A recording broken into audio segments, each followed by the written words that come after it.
네, 오늘은 성경지리 첫 번째 시간입니다. 주님이 가신 길이란 제목으로 하나님 말씀 정하도록 하겠습니다. 이 자리 가운데 서울 토박에도 계실 것 같고 지방에서 올라오신 분도 있을 것 같습니다.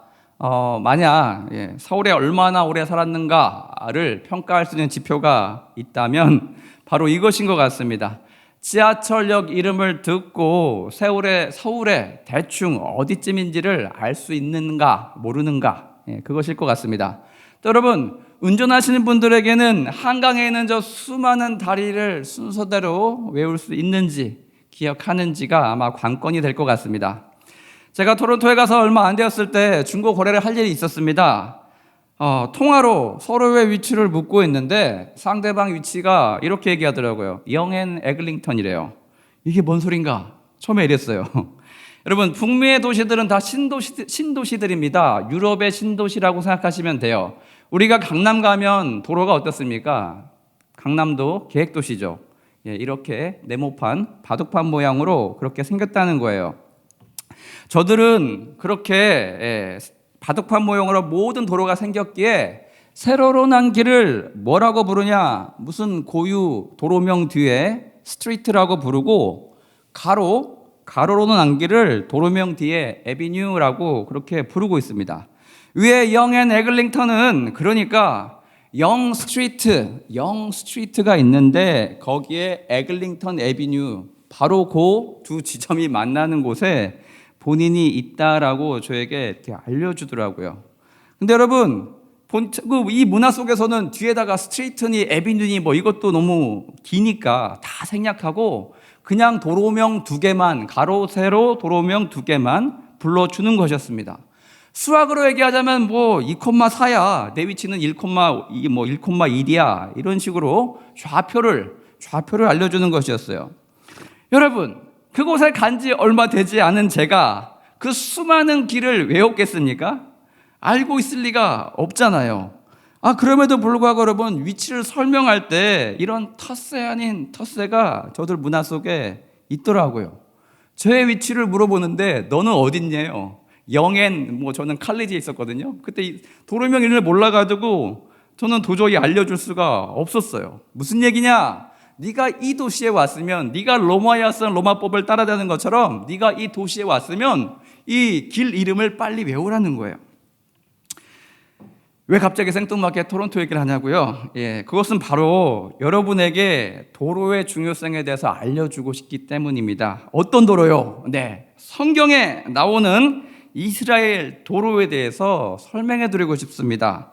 여러분은 이스라엘 도로에 대해서 얼마나 알고 인지한 상태에서 성경을 읽어내려 가십니까? 여러분, 성경을 보면 장소의 이동이 참 많습니다. 하나님께서는 얼마나 친절하신지 모세의 장막 설계도 못지않게 성경의 주인공들이 이동했던 경로를요 꼼꼼하게 하나도 빠짐없이 성경 지면에 기록해 놓았다는 것입니다. 근데 여러분, 우리는 성경을 어떻게 읽어요? 그냥 어디에서부터 어디로 갔나 보다. A라는 지점에서 B로 갔고 B에서 C로 갔고 C에서 D로 갔나 보다. 행여 이스라엘 국경을 벗어나서 외국으로 가면 이번엔 좀 멀리 갔나 보다, 이렇게 인지하면서 그냥 읽어 내려가지 않습니까? 평생 성경을 연구하고 하나님의 말씀을 상고한다는데 대체 성경의 주인공들이 하룻길을 간 건지 열흘길을 간 건지 근처 동네 서울에서 경기도로 간 건지 도대체 블레셋과 싸웠다는데 어디서 싸웠다는지, 여러분, 이런 장소적인 배경에 별 관심 없이 성경을 그냥 읽어 내려갈 때가 참 많다는 거예요. 여러분, 제가 장담합니다. 그렇게 성경 지리적인 배경 없이 그냥 백독해 보십시오. 성경 자체 컨텐츠가 주는 내용에는 익숙해질지 모르겠지만 여러분, 체계적으로 머릿속에 전혀 동선이 그려지지 않는다는 것입니다. 천국 가는 그날까지 가버나움에서 예루살렘으로 예수께서 이동하셨다는데 그게 한국으로 치면 부산에서 서울을 간 건지, 대체 천안에서 서울로 올라온 건지 전혀 감이 오지 않게 읽어 내려갈 때가 참 많다는 것입니다. 여러분, 이 얼마나 불행한 일이에요. 예수께서 걸어가신 그 길을 여러분은 머릿속으로 같이 걷지 못하고 있는 것입니다.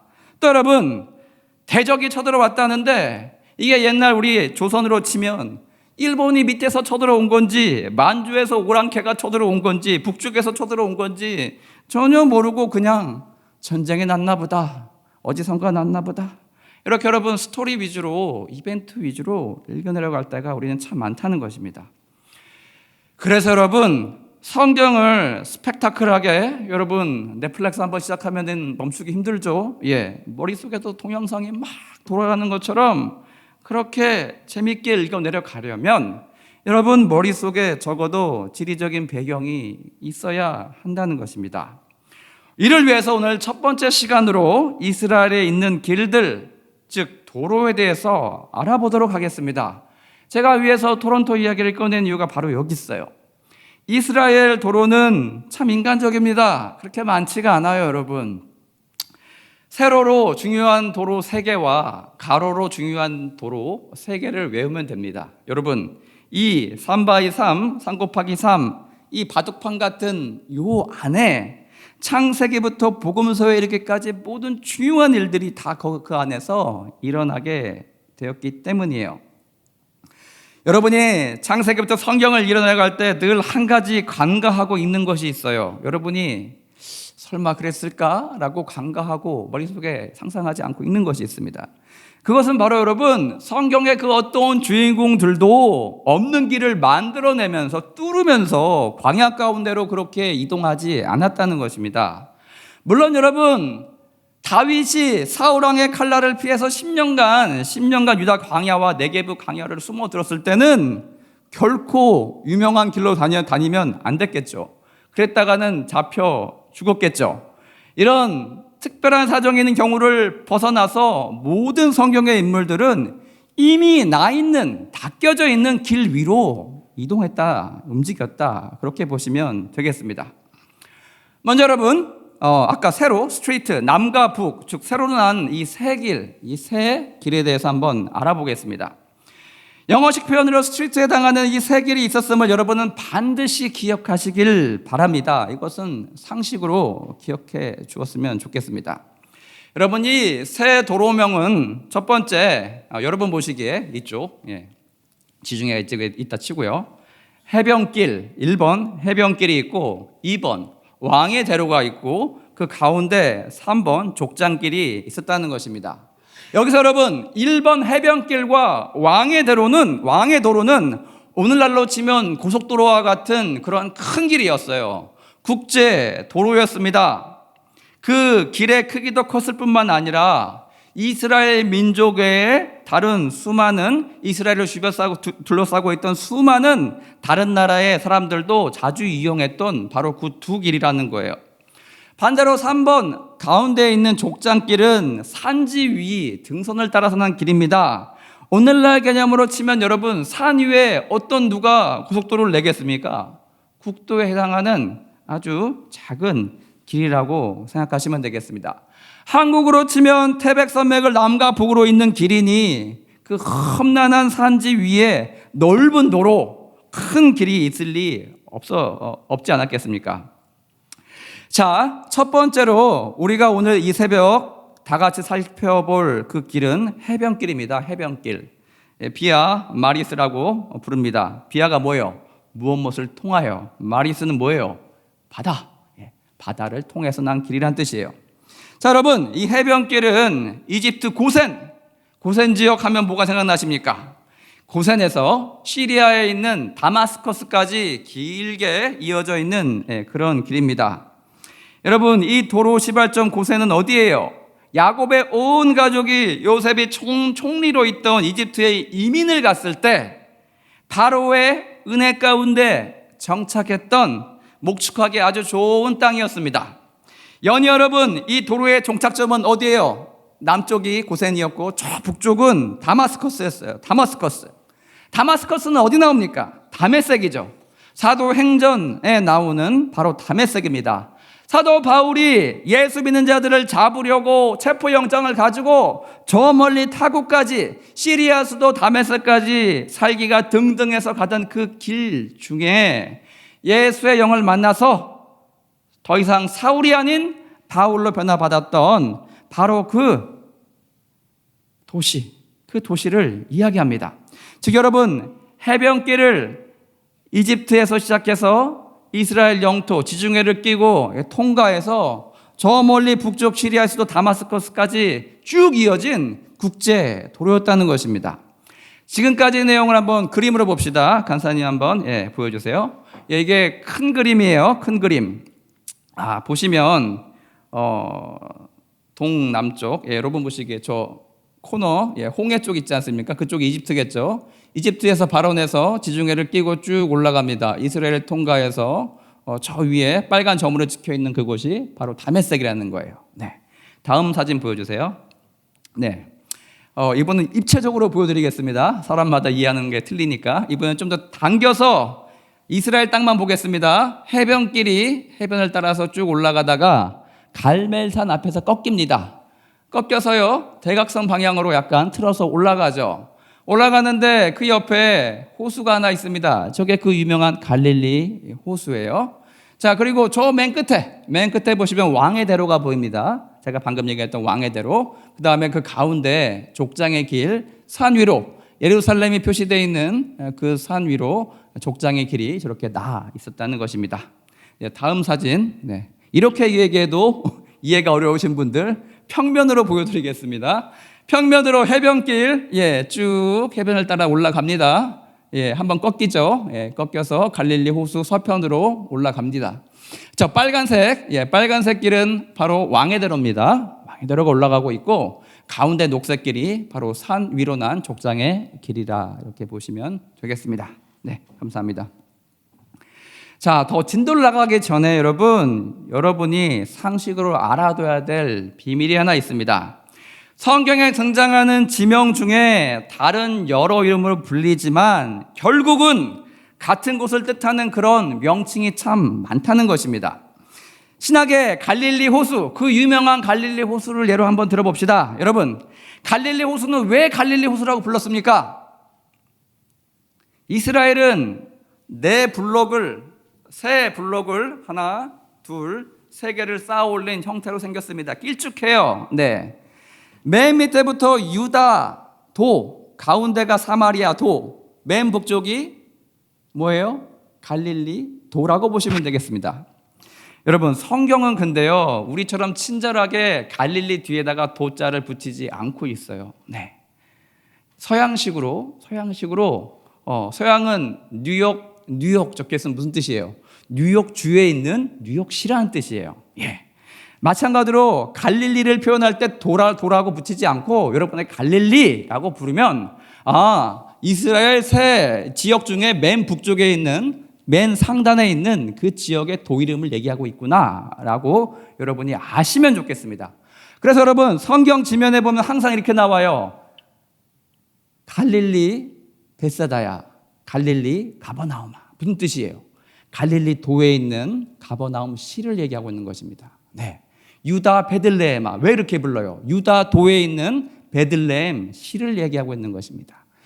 사마리아 세겜아, 왜 그렇게 불러요? 사마리아 도에 있는 세겜 시를 얘기하고 있는 것이라는 거예요. 여러분, 하나님이 여러분에게 친절하게 위치를 큰 거 알려주고 조그만 거 이렇게 좁혀서 알려주시는데 여러분은 왜 이렇게 모르는 지명이 계속 나오는지 되게 답답하고 힘들어 하시죠? 제발 여러분, 도개념의 이 컨셉을 잡고 읽어 내려가시면 하나님이 얼마나 친절하게 우리를 이끌고 계시는지를 여러분이 아실 수 있다는 것입니다. 다시 여러분, 왜 갈릴리 호수라고 부르냐? 갈릴리 도에 있는 그 지역에 있는 호수 중에 제일 큰 호수예요. 너무 커서 막 파도가 쳐요. 자, 여러분, 갈릴리 호수를 다른 말로 뭐라고 불렀냐? 신약에 보면 게네사렛 호수라는 표현이 나와요. 또 여러분, 디베랴 바닷가라는 표현이 나와요. 너무 호수가 크기 때문에 파도가 쳐서 바다라는 표현도 썼어요. 자, 여러분, 여기서 게네사렛 호수, 디베랴 호수가 갈릴리 호수 말고 다른 호수가 또 있는 거냐? 아니라는 거예요. 같은 갈릴리 호수를 칭하고 있는데 게네사렛 위치와 여러분이 디베랴 위치를 알게 되면 무릎을 칠 거예요. 왜냐? 갈릴리 호숫가에 인접해 있는 어촌 마을 이름 중에 하나예요. 내가 게네사렛 사람이면은 이 호수를 뭐라고 부를까? 나는 그냥 게네사렛 호수라고 부르고 싶은 거고, 내가 디벨에 살고 있으면 내 고향이 디벨하면 디벨의 호수라고 부르는 거예요. 네. 성경은 그렇게 여러분 같은 지명을 놓고 같은 지명을 놓고 여러 다른 이름으로 그렇게 불리고 있었다는 것입니다. 자, 이 얘기를 왜 했죠? 자, 이 정도로 하고 앞서 살펴봤던 우리 해변길로 다시 돌아가 봅시다. 해변길은 이사야 9장 1절에 나오는데요. 이 이름이 어디서 나왔냐? 지중해 변을 따라 형성된 도로라. 바다를 끼고 있어서 해변길이다. 이렇게 여러분 착각할 수 있겠습니다. 그러나 여러분, 이 또한 아전인수격으로 지어진 이름이라는 것입니다. 어떻게 지어졌냐? 저 북쪽 다마스커스, 아까 다메섹, 거기는 바다랑 멀죠. 예, 거기에 살던 사람들이 붙인 이름이라는 거예요. 무슨 뜻입니까? 이 길을 쭉 따라서 내려가면 뭐가 나온대요? 해변이 나온다는 뜻이에요. 해변. 예. 자, 같은 관점에서 여러분, 우리 이진우 목사님이 기억하실지 모르겠습니다. 화요일에 설교하셨던 본문이 있어요. 출애굽기 13장 17절 보시면 거기에 이렇게 나와요. 출애굽을 했는데 여호와께서 이 이스라엘 민족을 어디로 인도하지 않았대요? 블레셋 사람의 땅의 길로 인도하지 않으셨대요. 무슨 뜻입니까? 블레셋 사람이 살고 있던 곳으로 난 그 길로 인도하지 않으셨대요. 이 길은 해변길의 다른 이름이라는 것입니다. 같은 길을 뜻하고 있어요. 그럼 여러분, 이집트 사람 입장에서 이 길을 왜 이렇게 불렀냐? 자기네 입장에서는요, 지중해를 끼고 올라가다 보면 어디가 나온대요? 블레셋 사람들이 살고 있는 그 땅을 통과하는 그 길, 블레셋 땅의 길로 바로 이 길이 이어지게 된다는 거예요. 지금 여러분 열심히 싸우고 있는 이스라엘과 하마스 전쟁이 벌어지고 있는 그 가자지구 말입니다. 그 가자지구가 나온대요. 이 가자지구는 뭡니까? 블레셋 5대 도시 중에 하나였던 가사, 그 가사의 오늘날 표현인 것입니다. 여러분, 그 뿌리가 그리스 지중해에 있는 크레타 섬에서 있다 보니 이 해적 출신 블레셋 민족은요, 가나안 땅 중에서도 배대기 좋은 해변가에, 이 해변길이 통하는 그 해변가에 정착해서 살았었다는 것을 우리는 잘 알 수가 있다는 것입니다. 자, 여러분, 그 해변길이 북동쪽으로 쭉 해변을 끼고 올라가다 보면 갈멜산 앞에서 어떻게 됩니까? 이스라엘 평원을 걸쳐서 오른쪽으로 휘어집니다. 여러분 보시기에 이쪽이겠죠? 예. 갈릴리 호수 서부 해안을 따라서 붙어서 북쪽 시리아 다마스커스까지 대각선으로 이렇게 이어진다는 거예요. 아까 보셨죠? 예, 이 해변길이 지나던 곳에 여러분, 성경상에 나오는 아주 중요한 마을이 있다는 거예요. 그곳은 어디냐? 예수님의 고향은 아니지만 예수님의 실질적인 고향이라고 불릴 수 있을 만한 그런 곳이에요. 바로 나사렛 사람으로 불렸다고 하는데, 나사렛이 바로 이 도선상에 위치해 있습니다. 즉 스불론과 납달리 지파에게 배분받았던 바로 그 땅을 통과하고 있습니다. 따라서 여러분, 오늘 같이 읽은 마태복음 4장 15절 한번 보십시오. 15절 보시면 스불론과 납달리 땅과 요단강 저편 해변길, 아시겠죠? 이제 쉽죠? 그리고 이방의 갈릴리여라고 부르고 있습니다. 자, 이 지역에, 이 해변길이 대각선으로 통과하는 이 갈릴리 도 지역에 16절 보시면 흑암에 앉은 백성의 큰 빛을 보았고 사망의 땅과 그늘에 앉은 자들에게 빛이 비추었도다 하였느니라. 여러분, 당시 국제도로가 지나가던 이 해변길, 지중해를 따라서 이스라엘 영토를 통과하고 있는데 바로 그 위치 가운데 예수님께서 주로 거니셨던 갈릴리, 나사렛이 있었다는 거예요. 여러분, 구약을 보면 수많은 전쟁 이야기가 등장하고 있습니다. 이집트가 강하면 남쪽에서 치고 올라왔고요, 북쪽에서 아시리아가 강하면 북쪽으로부터 치고 내려왔다는 것입니다. 여러분, 앞서 설명드렸듯이 저들은요, 없는 길을 만들어가면서 닦으면서 이동했던 게 아니라는 것입니다. 도로를 건설하면서 이동하지 않았어요. 이스라엘 땅 중에서 여러분 그래서 가장 불쌍한 땅은 어디겠어요?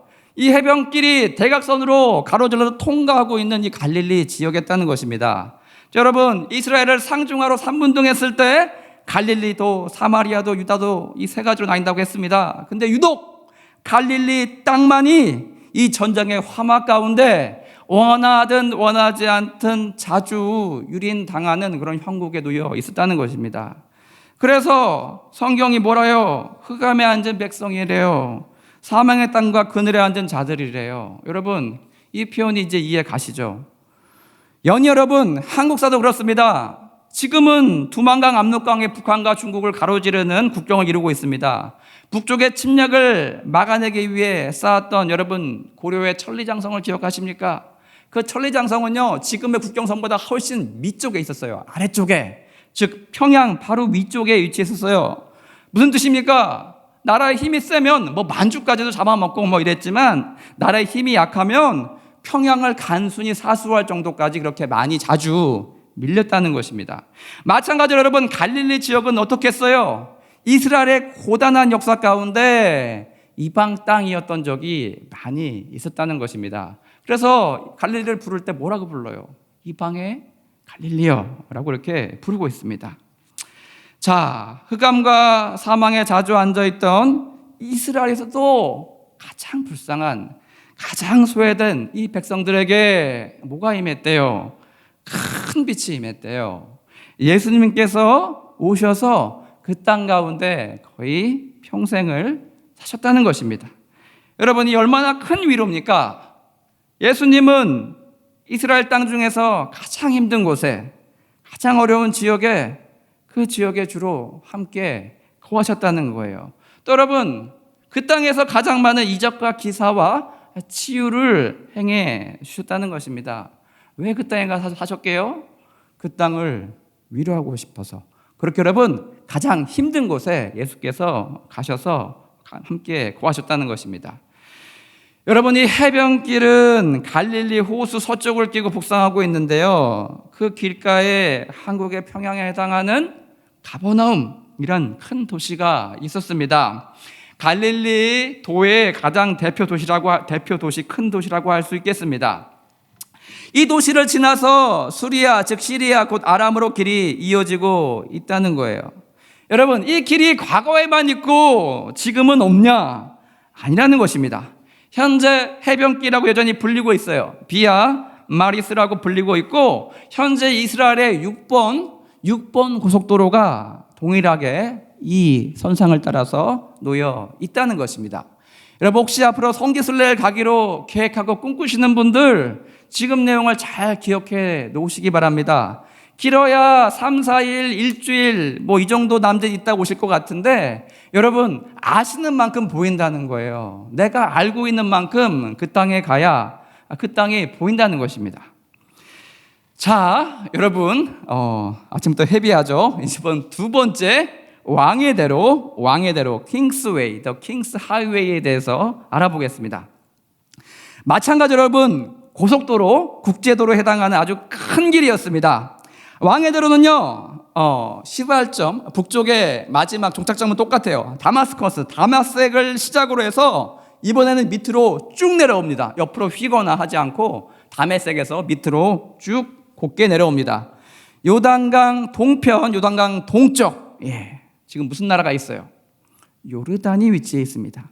얼마 전에 여러분 손흥민과 이강인이 다투어서 어부지리로 한국의 2대0으로 이겼던, 우리를 놀렸던 얄미운 나라 그 요르단이 위치해 있습니다.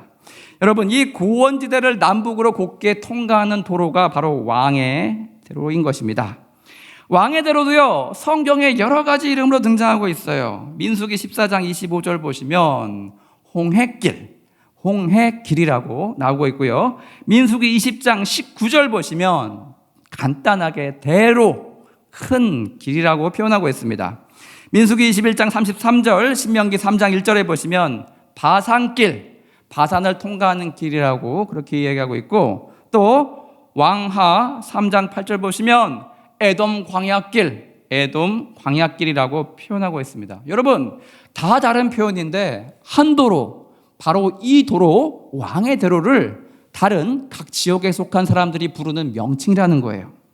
자, 여러분, 창세기 14장 보시면 아브라함이 조카 롯을 구하기 위해서 저 멀리까지 군사를 일으켜서 가게 됩니다. 그때 군사 원정을 이동했던 그 길도 바로 이 길을 이용했을 것입니다. 여러분, 이 길은요, 요단 동편 남과 북으로 수직으로 가로지르고 있습니다. 여호수아 가나안 정복 전쟁 때 무슨 일이 벌어집니까, 여러분? 요단강을 건너기도 전에 두 지파 반이 와서 이렇게 이야기합니다. 므낫세 하프 50%의 지파, 2분의 1 지파와 갓, 루벤 지파가 이 지역의 평원이 목초하게 너무 좋아 보이니 우리는 가나안 땅에 들어가서 우리에게 땅을 줄 필요도 없이 베드로랑 비슷한 표현을 씁니다. 이곳이 좋사오니 이 땅을 배분해 달라고 그렇게 요청을 해요. 이때 여러분, 여호수아가 조건부로 수용을 합니다. 뭐라고 해요? 좋다. 내가 죽인 주대. 너희들이 군대를 보내서 이 가나안 정복 전쟁을 온전히 다 마치고 난 이후에 그 이후에야 너희에게 이 땅을 분배해 주겠다라고 그렇게 약속을 해요. 그래서 여러분, 두 지파 반이 결국 하나님께서 의도하지 않은 땅이었는데 바로 이 땅에 정착하게 되었다는 것입니다. 왕의 대로가 남북으로 길게 뻗어 있는 이 지역, 이 세 지파가 분배받은 요단 동편 땅이었습니다. 여러분, 큰 메시지가 있어요. 우리 눈에 좋아 보여요. 하지만 하나님께서 본래 주시겠다 약속하신 그런 땅이 아니었어요. 결국 여러분, 역사 속에서 어떻게 됩니까? 국제도로, 왕의 도로가 그 땅을 정확하게 통과하고 있으니 이후에 이민족의 침입 속에서 므낫세 2분의 1 지파, 갓, 그리고 루벤 지파가 역사 속에서 여러분 완벽하게 사라지게 돼요. 평원의 대로가 지나가니 방어에 너무 취약한 그런 곳이었다는 것입니다. 수많은 전쟁이 일어난 바로 길르앗 라못이라는 곳, 이 도선상에 위치해 있었습니다. 여러분, 우리 눈에 좋아 보이는 것, 하나님께서 허락하지 않으신 것들, 그것들을 취하게 될 때 이런 결과를 초래하게 된다는 것입니다. 자, 여러분, 이번에 출애굽기 다시 돌아가 봅시다. 앞서 블레셋 사람의 땅의 길, 해변길로 갔다면 겨우 2주 만에 도착할 가나안 땅이었습니다. 그런데 여호와께서 그곳으로 가게 되면 전쟁이 일어날 것이고 얘네가 노예 생활 끝난 지 얼마 안 됐는데 겁나서 바로 다시 이집트로 내뺏겨 같아가지고 어떻게 합니까? 이 길을 포기하시고 광야에 40년간 계속 거하게 하시다가 결국 모든 우여곡절 끝에 1세대가 다 죽고 난 이후에야 2세대를 데리고 가나안 땅을 정복하기 위해서 올라갑니다. 북진합니다. 여러분, 이 북진할 때 이용했던 길은 해변길이 아니고 왕의 대로였다는 거예요. 즉, 이스라엘 민족은 출애굽 시에 해변길을 멀리하고 40년 뒤에 왕의 대로, 즉 가나안 땅 동쪽 허리 부분을 뚫고 들어가서 가나안 침공이 시작되었다는 것입니다. 여러분, 따라서 여러분, 이 왕의 대로가 지나는 곳에 뭐가 있었어요? 가려고 하니까 뭐래요? 에돔한테 길 좀 비켜줘. 이랬더니 안 비켜주잖아. 그냥 지나갈게, 약탈 없이 조용하게 지나갈게 라고 했을 때 그걸 우리가 어떻게 믿어? 이러면서 허용하지 않았다는 거예요. 그럼 여러분, 이 에돔이 있는 이 왕의 대로가 지나는 길에 무슨 나라가 있었다? 에돔이 있었다라는 것을 잘 알 수가 있다는 것입니다. 자, 그래서 에돔 광야의 길로 왕의 대로가 불렸습니다. 자, 간사님 다시 한번 사진 한번 띄워주세요. 네, 다음 사진요. 네. 자, 왕의 대로 지금 빨간 도로를 보고 있습니다. 빨간 대로 저 갈릴리 호수 바로 옆쪽을 뭐라고 부르느냐? 바산 지역을 불렀어요. 바산. 예, 그래서 이 지역을 민수기 21장 33절에 보시면 또 다른 이름으로 바산길이라고도 불리게 되었다는 것입니다. 자, 이 지역, 이 지도에서는 됐습니다. 예, 암몬이 위치해 있던 지역을 이야기합니다. 이 왕의 대로가 통과하는 지역에 이 바산이라는 지역이 있었기 때문에 또 바산길이라고 이렇게 표현했다는 거예요. 예. 자, 이렇듯 여러분, 성경에 언급된 길을 여러분이 찾아보지 않고 매번 그냥 막 읽어 내려간다면 여러분 머릿속에는요, 해변길과 왕의대로 두 개밖에 없어야 되는데 왜 이렇게 길이 많아? 도대체 무슨 새끼리 이렇게 많은지 여러분 머릿속에서 온통 데이터가 막 꼬여 있을 거예요. 체계적으로 저장이 되어 있지 않았을 것이라는 것입니다. 그것이 어디인지 찾아보지 않고 관심 없이 읽어내려갈 때 우리는 이런 우를 범하고 있어요. 그리고 하나님께서 이렇게 친절히 한 걸음 한 걸음 당시 그 지역 민이 부르는 이름까지도 차용해가지고 그 길을 묘사하고 있는데 우리는 하나님을 굉장히 오해하고 있다는 거예요. 하나님의 아까운 성경의 지면을 할애하면서까지 여러분에게 친절하게 안내해주고 있어요. 근데 우리는 전혀 그 의도를 알아차리지 못하고 읽어 내려간다는 것입니다. 저자의 의도와 정반대로 왜 이렇게 복잡해? 왜 이렇게 지명일이 많이 나와? 이렇게 독자로서 불만이 가득 생길지도 모르겠습니다. 이 모든 여러분 성경 지리 지식의 차이에서 발생하는 오해라고 할 수 있겠습니다. 네, 더 나가서는 안 될 것 같습니다. 네.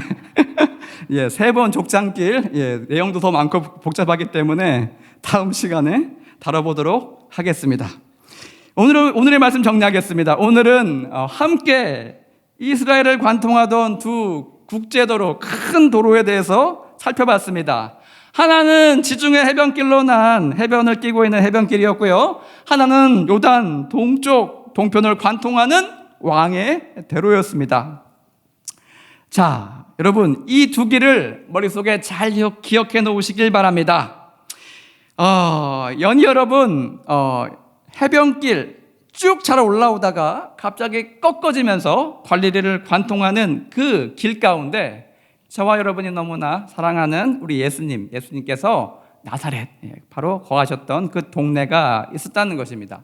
또 여러분 북쪽에서 이스라엘 예루살렘 그 예수님의 주요 활동 거점이 어디였습니까? 가장 많이 나온 도시가 가버나움입니다. 이 가버나움을 해변길이 정확하게 거쳐서 통과하고 있었다는 거예요. 또 여러분 신학에 보시면 벳세다, 고라신, 게네사렛, 막달라, 디베랴 등등 갈릴리 어촌 마을이 이 도로 가운데 포진되어 있었습니다. 이것이 뜻하는 바는 무엇이라고요?